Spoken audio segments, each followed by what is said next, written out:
Okay, let's dive into this explainer. If you look up at the sky on any given day, you're likely looking straight through a massive invisible engine. I'm talking about an incredibly complex, highly optimized system of global air cargo that literally keeps our entire modern world running. It's an absolute marvel of mathematical precision and logistical engineering. But, as we're going to see today, there's this dramatic, almost jarring contrast between the perfectly optimized logistics models running on supercomputers and the harsh, unpredictable physical reality of our skies. To really understand the stakes here, we have to look at what happens when that physical reality hits, and hits hard.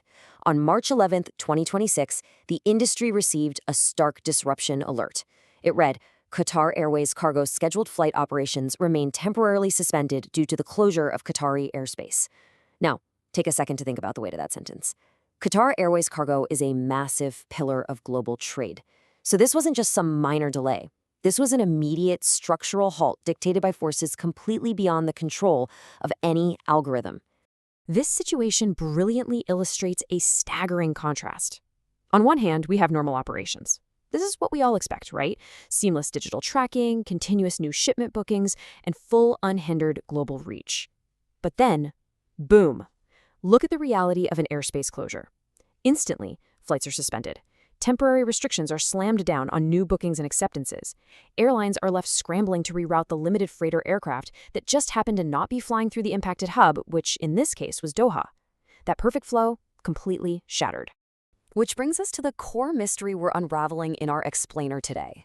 What actually happens when the invisible engine of global trade just suddenly stops?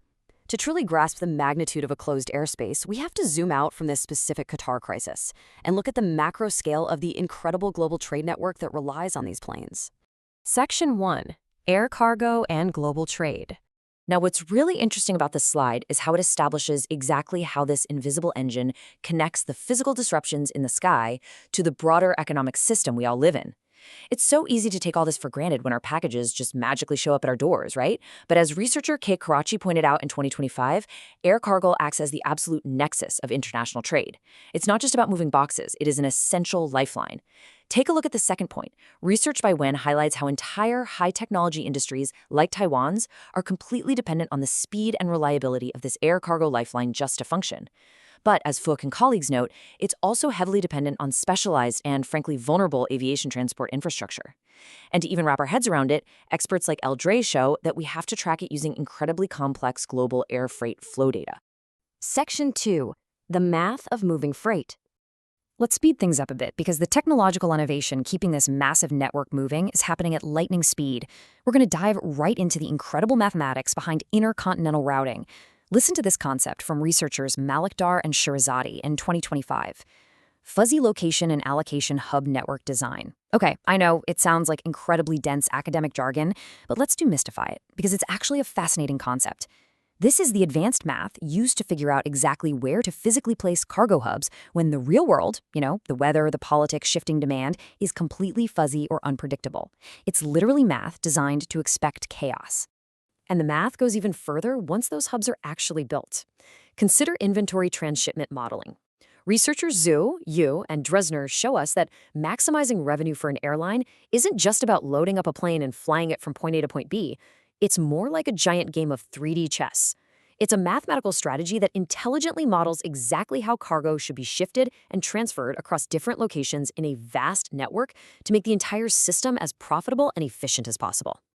So the crucial point is that academics and engineers literally have to build step-by-step models just to handle the mind-boggling complexity of intercontinental operations. First, as Sahao and Mashira detailed back in 2023, they optimize the cost of consolidating shipments. Second, Zhang's 2025 research shows how they must perfectly map out these vast intercontinental network routes. And third, they have to assess the ground handling systems. Wyszynski and their team use a hybrid approach combining reliability theory and that unpredictable fuzzy logic we just talked about.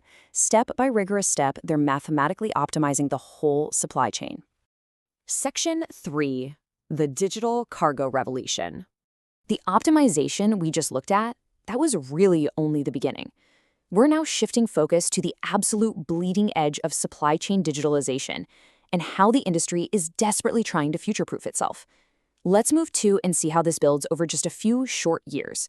In 2019, Rizzo and their team introduced AI Cargo, pushing data-driven AI revenue systems. Jump forward to 2024, and Philipson is already publishing overviews on quantum computing entering logistics. By 2025, researchers like Jurgalain Kaldava are documenting comprehensive case studies on full supply chain digitalization.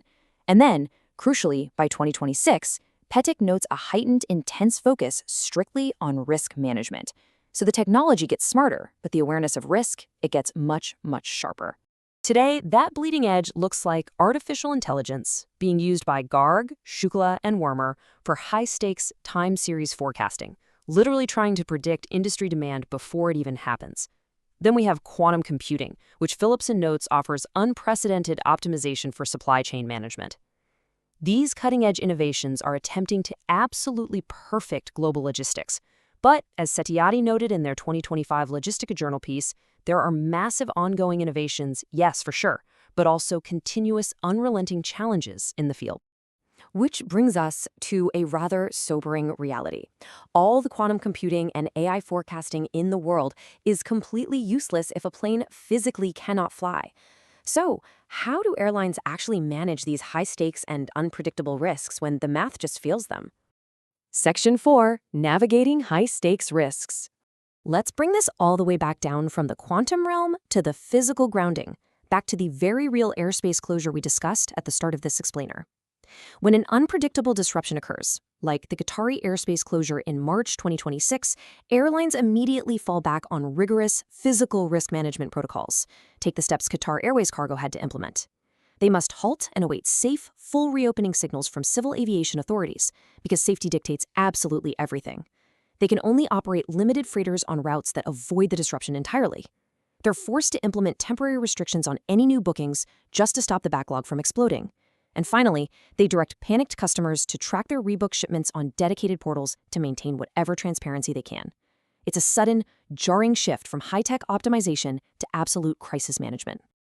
And the year 2026 is absolutely critical here. By 2026, the potential for sudden disruption is recognized as such a massive threat that researchers like Petic are publishing extensive bibliometric analyses specifically focused on risk management in air cargo logistics. The academic world is proving just how critical understanding these sudden physical disruptions is to the very survival of global logistics. Which leaves us with this final, provocative thought to take away from our explainer today. The tools we use to track and move the goods that power our modern world are nothing short of miraculous. But while quantum computing and AI can flawlessly optimize a route, the physical reality of our skies remains undeniably fragile. The invisible engine of global trade is incredibly powerful, but it relies on an infrastructure that can be shut down in an instant. So, as we push the boundaries of quantum computing and AI, the real question is, how resilient can we truly make our physical reality?